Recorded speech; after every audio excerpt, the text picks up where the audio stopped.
สบายดีกันอีกทีหนึ่งพี่น้องตอนนี้เสือเติบ8 โมงกว่าๆแล้วเนาะเขาขอถ่ายคลิปก่อนพี่น้องจากสิเมือเฮือนดีเนาะเพื่อทำแม่สิออกมาเฮานะอยากเมื่อบวชพี่น้องอยากเมื่อบวชขาวอันน้ำอันแม่ใหญ่เนี่ยบุญมาหรือว่ายากรรมหันแลนปกติในไผกับสีมือเบิดแล้วเฮาได้สิได้เป็นคนอยู่และบัดนี้เลยเฮาอยากบวชแล้วทอแม่นั้นสิออกมาอยู่นะแล้วเฮาสิเมื่อหอดยามเมื่อเฮ็ดเวียกหอดยามบวชแล้วก็ไปบวชว่าสิซะถ้าแม่เลยสิออกมาเอาลูกให้แต่ตอนเช้านี้เฒ่าแม่เพิ่นเมื่อใส่บาตรก่อนเพิ่นว่าเพิ่นขอเมื่อใส่บาตรก่อนแล้วเพิ่นจังสิออกมาเพิ่นจังสิเมื่อใหม่อันนี้น่ะเป็นการพี่น้องเฮาก็เลยว่าในขณะที่รอถ่ายิงแม่เฮาก็สิมาหาถ่ายคลิปท้าพี่น้องถ่ายคลิปอัพท้าเพราะว่าคันเฮาได้เมื่อมันก็สิเป็นค่ำพุ่นมันก็สิเป็นค่ำคามาพุ่นพี่น้องเฮาจังสิได้ถ่ายคลิปเนาะมันสิบ่มีคลิปลงให้ FC เบิ่งก่อนอันนี้แม่นเฮาแจ้งแผนการให้เบิ่งก่อนพี่น้องแจ้งแผนการมื้อนี้ให้ฮู้ก่อนตอนนี้ก็พาลูกเบิ่งโทรศัพท์ถ่าแล้วก็มาหาถ่ายคลิปว่าสิอาบน้ำก็เลยว่าถ่ายคลิปก่อนพี่น้องบรรยากาศอย่าบ่ทันได้เก็บบ่ทันได้กวาดบ่ทันได้อีหยังพี่น้องอันนี้เป็นหัวคันไดตะเขียวหัวคันไดตะเขียวนี่พี่น้องหัวคันไดตะเขียวกำลังเพิ่นอวยขึ้นแบบซี่พี่น้องหัวคันไดเพิ่นอวยขึ้นแบบซี่เนาะเพิ่นอวยขึ้นแบบซี่แล้ว เพิ่นเห็ดตีนมันเพิ่นเห็ดตีนหัวคันไดแล้วก็สิเฮ็ดคันไดย่างขึ้นนี้พี่น้องมาคลิปนี้ใส่ว่ารีวิวหัวบันไดเฮือนตะเขียวซะเนาะ ขันนั้นมันบ่เซิง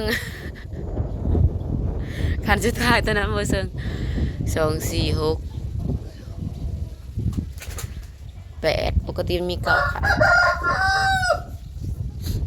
มันบ่เซิงพี่น้องขันตอนน่ะอันนี้แม่นเป็นหัวคันไดตะเขียวมันเนี่ยมันลื่นขึ้นไปพี่น้องเพิ่นจะเฮ็ดแบบซี่เพิ่นว่าเนาะแผนการเพิ่นพี่น้องอิสึแผนการหัวคันไดเพิ่นอันนี้เป็นพื้นเพิ่นเตรียมสิเทพี่น้องเพิ่นก็ต้องเป่งน้ำเป่งในให้มันเข้าให้มันแจบแล้วจะสิเทพื้นได้เนาะพี่น้องจังได๋ก็ฝากเบิ่งฝากชมฝากเป็นกำลังใจหลายๆเนี่ยเด้อพี่น้องชมคลิปแต่ต้นจนจบบ่ขามโฆษณาเป็นได้พี่น้องเลขบ้านนี่นะยังก็ว่าว่า03บ่หรือ30มันออก039พี่น้องมีเลข9อีกออกบอกบ่เบิดบัดบอกเทื่อที่2นะจักบอกเลขหยังแม่ก็บ่ได้ฟังค่ะ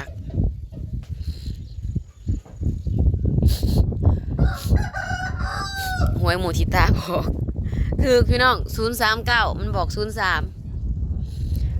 หรือ30แล้วมันออก03แล้วก็9มี9ทางหลังอีก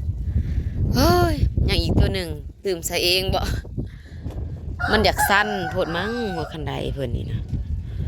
สั้นอีหลีโอ้ยสั้นว่ากระดิกอยู่บัดมาขึ้นเพิ่นก็สั้นอันนี้นะตายแล้วตะเนินไปอีกเนี่ยกว่าสั้นโพ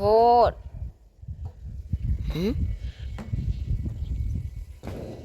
มันสั้นโพดพี่น้องเบิ่งดูแนวลงไปดูผู้ตีนมันต้องอยากประตกอยู่วังผู้ต้องเอายับออกอีกมันสั้นโพดสั้นแห้งพี่น้องเฮามาขึ้นแห้งก็สั้นสิลิกเลยนี่มันก็ต้องสิเนินๆหรอวะบ่ได้มันสั้นแห้งป้าขึ้นมาก็เสียวขนาดกับสังกะสีพี่น้องบูแล้วเส้นได้ต่อไปพี่น้องมึงกว่าสร้างกะบ่อนบ่มีเส้นก็ตอกตะพุตะพื้อไปไม้เสลาเพิ่นเหลือได้นี่พี่น้องรีวิวทางเทิงยังบ่ทันได้เก็บได้กวาดดอกพี่น้องยังบ่ทันได้ทองเก็บกวาดดอกยังบ่ทันได้แล้วก็สิมารีวิวเบิ่งพี่น้องสมมุติว่าอยากขึ้นมาสมมุติอยากขึ้นย่างตามมันลูกติงเบื้องนั่นน่ะก็บ่มีสิขึ้นได้เนาะมาแล้วก็ขึ้นเฮือนโลดบัดเบื้องนั่นพระเศษลูกติงย่างเฮ็ดลูกติงเลาะเพราะกันได้ไปขึ้นมาทางพี่น้องคันเป็นเฮานะเฮาสิเอามาขึ้นทางนี้เนาะเอาคันได้มาขึ้นทางนี้แล้วก็ย่างเข้าประตูแล้วก็ย่างเลาะลูกติงไปเลยพี่น้องย่างเลาะลูกติงไปเลยอ้อมไปเลย หรือว่าเฮ็ดโซ่ซื่อๆบ่ได้ให้คนย่างบ่ได้ให้คนไปสั่นก็รอดสั่นก็ปีนออกทางปองเยี่ยมบ่ออกไปโซ่ออกไปย่างโซ่ลูกติงกะสั่นตะวะสีกับสีเขียวสดใสสีมุงพี่น้องเย็นหนาวนี่ครับยังสีขาวบานประตอกประตูยังหลายอย่างพี่น้องยังหลายอย่างแห้งเลาะเบิ่งเลาะชมบรรยากาศงัวจักประทังในเบิดอากาศว่านนี่นะฮ้อนพี่น้องอากาศว่านนี่นะฮ้อนเหือแตกเหือแตนกลางคืนมาแล้วก็อากาศแล้วก็เปลี่ยนแล้วบัดนี้เปลี่ยนตอนเช้ามาก็อีกแบบหนึงปั๊บน้ำก็จนสิบ่ทันพี่น้องมันโพดหนาวอีกแล้วนี่นะบุญพระธาตุโพนพี่น้องมื้อนี้เป็นมื้อที่หนึ่งได้มื้อนี้นะใครเป็นมื้อแท้หลายมื้อแท้เป็นมื้อที่หนึ่งพี่น้องมื้อที่หนึ่งมื้อนี้นะมื้ออื่นมื้อฮื้อมื้อสุดท้ายมื้อฮื้อมื้อสุดท้ายพี่น้องงานอันนมัสการพระธาตุโพน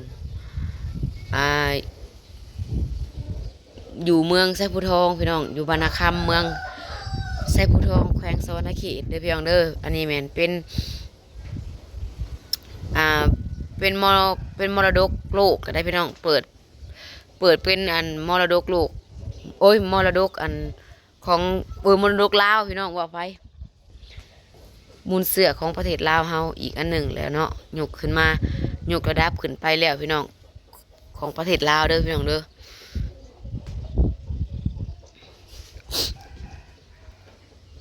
นี่ไงเบิ่งบรรยากาศพี่น้อง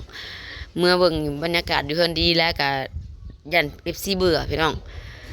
ก็เบิ่งอยู่ซ่องปลาเมาซ่องอันสะแพงพุ่นแหละพี่น้องเพิ่นก็สิถ่ายประจำเนาะเพิ่นก็ประจำอยู่หันเพิ่นก็อยู่ไกลกว่าเฮาก็อยู่ไกลโดนเมื่อเถื่อก็จักอยากเฮ็ดเวียกจักอยากถ่ายคลิปพี่น้องคันสิตั้งตัวจับอันคลิปมาถ่ายก็โอ้ยก็บ่เป็นท่าเลยพี่น้องก็อยากเฮ็ดเวียกแน่เนาะ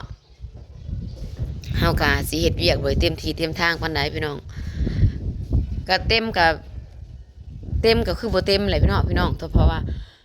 เวลาเฮาถ่ายคลิปเฮาก็เวลาว่างเฮาจังถ่ายเนาะมีเวียกเฮาก็เฮ็ดเด้ลงกันด้วยพี่น้องลงปะป้าตัวที่เป็นสั้นเพราะว่าเฮากันเต็มที่อะไรพี่น้องเต็มที่สัมผัสสัมมันเนาะเฮาก็ว่าเฮาเต็มที่แล้วแต่บางทียังบ่ซ้ำคนอื่นก็มีเพราะว่าเฮาก็เฮิงเมื่อเถอะนึงอีกอย่างก็เฮาก็ถ่ายคลิปเพราะว่าถ่ายคลิปกันในเวลาว่างแม่นอยู่หมู่เฮ็ดเฮาเฮ็ดแล้วเฮาเฮ็ดว่าง่ายเฮาเฮ็ดหลอนหน้าที่เฮาแล้วเฮาจังได้มาจับคลิปพี่น้องในขณะที่เฮามีหน้าที่เฮ็ดนั่นที่นี่เฮาก็บ่ได้มาจับคลิปนอกจากว่าเวียกในส่วนของเฮามันแล้วเนาะเฮาเฮ็ดเวียกโตที่เฮารับผิดชอบหันแล้วมันบ่มีหยังเฮ็ดเฮาว่างเฮาบ่มีหยังเฮ็ดต่อแล้วเฮาจังได้มาจับคลิปพี่น้องอันนี้ก็อันอยากให้อธิบายให้ฟังพี่น้องละลายอันงานก็สิแบบซี่เลยเฮานะเห็นบ่ขนาดงานตัวเองเฮาก็ยังบ่ได้ค่อยได้ถ่ายย้อนหยังย้อนว่าเฮาเป็นคนเฮ็ดพี่น้องมันเลยบ่มีเวลาสิมาจับกล้องมันบ่มีไผมันบ่มีไผเป็นตากล้องมันบ่มีไผเป็นผู้เฮ็ดเวียกให้เฮาถ่ายให้นี่ตากล้องก็เฮาเวียกที่เฮ็ดก็เฮามันแหละเฮาก็เลยบ่ได้ถ่ายให้นี่นั่นคือแบบเฮ็ดไปนำถ่ายไปนำก็ได้อยู่คันบ่จวนเวลาเนาะคันเวลามันทันนั่นคือเฮ็ดอยู่ให้กินให้สร้างบัดจักลูกไหนก็ปานนี้จักอยากเฮ็ดกินเนี่ยก็ปานนั้นโง่เสียหันเสียหนีนั่นคือก็เฮาบ่ได้ถ่ายคลิปพี่น้องพลาดไปหลายได้ย้อนความแบบย้อนเฮาแบบมีแต่เฮาครึ่งอันนี้พี่น้องมีแต่เฮาครึ่งเฮาเองเด้มันเลยก็พลาดไปหลายอย่างเนาะพลาดไปหลายแบบหลายงานว่าสิซะในการถ่ายคลิปของเฮาก็คือในเรียกคันว่างอีหลีก็บ่มีแนวถ่ายคันโซนเซคันว่าอันวุ่นหลายก็ถ่ายบ่ได้อีกมีแนวให้ถ่ายแต่ก็ถ่ายบ่ได้บัดมีแนวให้บัดบ่มีแนวให้ถ่ายบัดถ่ายได้พี่น้องอันนี้แหละเนาะมันจังว่าเฮาจังบ่ได้ค่อยสิอินได้ถ่ายคลิปอันนี้ทั้งเทื่อเฮาน่ะเฮ็ดในเฮือนในซ่านเฮาก็เฮ็ดทั้งเทื่อช่วงสร้างมาเฮ็ดเฮือนเฮาก็วนๆจนอยู่พี่น้องผักของเฮียนน่ะจนบ่ได้อันเฮ็ดอีหยังเสื้อหมอนก็จนบ่ได้จักหน่วย พอบ่ได้อยู่มีแต่ไปก็ไปมีแต่เฮ็ดนั้นเฮ็ดนี้แต่ก็บ่ได้ถ่ายให้นี่มันเลยแบบบ่ค่อยมีคลิปลงปานใดพี่น้องจังได๋ก็ฝากเบิ่งฝากส่งฝากส้มฝากเป็นกำลังใจให้เด้อพี่น้องเด้อส้มคลิปแต่ต้นจนจบบ่ขามโฆษณาเพื่อเพิ่มรายได้ให้อีก2ทางพี่น้องช่วยเหลือเฮาอีก2ทางเนาะพี่น้องเนาะตัวนี้ก็8:30พี่น้องสวยๆพู้นแหละนี่เรียบออกมาเฮาก็จังสิจนนะฮะก็สิไปหาอาบน้ำอาบน้ำเดี๋ยวสิอัพคลิปตัวนี้ถ่าพี่น้องอัพคลิปตัวนี้ลงไปขันรายการถ่าเบิ่งเบิ่งบรรยากาศงานศพเนาะมื้อนี้คนสิน้อยสิหลายแต่มื้อนี้นะเฮาสิบวชพี่น้องขอคิดเนาะคิดว่าสิบวชเนาะเพราะว่าขั้นบวชนี่ก็สิได้ถ่ายคลิปบ่ได้เต็มที่แน่ก็อย่ามันพี่น้องเนาะเฮาขอบวชเอาบุญเอาคุณน้ำเพิ่นเนาะเพราะว่าผู้เฒ่าผู้แก่คู่มือนี่มันยากที่จะมีคนที่ได้อายุหลายปานนี้นะพี่น้องอีกอย่างมันกับพี่น้องที่ใกล้ชิดเนาะมันก็หายากคนที่แบบว่าผู้เฒ่าแถวบ้านเฮาแล้วก็ผู้ที่เป็นพี่น้องเฮาที่มีอายุส่ำนี้หั่นนะทางแม่เฮามันก็เบิดแล้วพี่น้องเพราะว่าเบิดนั่นใดเพราะว่าแม่ของแม่เฮาเพิ่นก็เสียแล้วอันนี้ก็เป็นเอื้อยของแม่พ่อเฮาเนาะก็เป็นคนชุดท้ายของผู้ที่เป็นห่มโพห่มไส้เฒ่าปานนี้พี่น้องเนาะเฮาก็คันบุญมีก็อยากบวชขอบุญขอคุณน้ำลาวเนาะอยากบวชขอคุณน้ำเพิ่นส่งเพิ่นขึ้นสวรรค์ครั้งสุดท้ายคันบุญเฮามีพี่น้องตอนนี้ก็คิดไว้หั่นแหละคันบุญมีก็คือสีได้บวชก็คือสีได้เห็นเฮานุ่งผ้าขาวเนาะพี่น้องเนาะจังได้ก็ฝากเบิ่งฝากส้มฝากเป็นกำลังใจในเด้อพี่น้องเด้อขอบบุญขอบคุณทุกๆกำลังใจพี่น้องพบกันคลิปใหม่เด้อพี่น้องเด้อเดี๋ยวไปหาอาบน้ำอาบในก่อน